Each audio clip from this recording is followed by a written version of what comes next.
Poveži asocijacije da dobiješ ime bajke pre nego što ti istekne vreme. Igramo kviz, pogodi bajku. Prva bajka.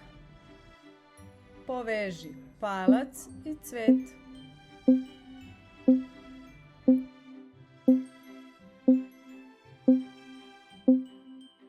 To je bajka Palčica. Druga bajka. Poveži cara i krojača.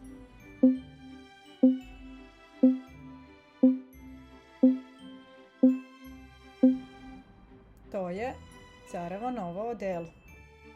Bajka broj 3. Poveži grašak i krevet.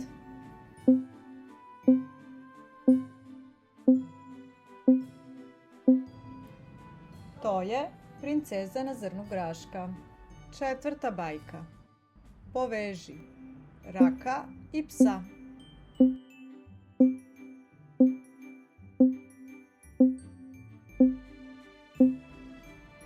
To je bajka Mala sirena.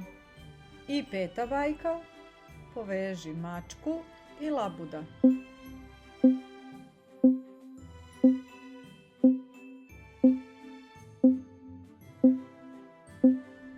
To je naravno ružno pače.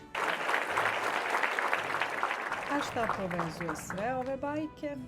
Sve ove bajke napisao je Hans Christian Andersen. Kako će nam biti lakše da zapamtimo ime Hansa Christiana Andersena? Kompanija Disney je želela da oda počast Hansu Christianu Andersenu za sav njegov rad vezan za decu, tako što je napravila adaptaciju njegove bajke Snežna kraljica u svoj crtani film Frozen, odnosno Zaleđeno kraljevstvo. Iako postoje paralele između ove dve priče, ipak su one skroz različite.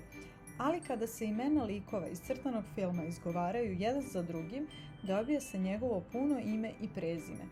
Hans, Kristof, Anna, Sven, Hans Christian Andersen.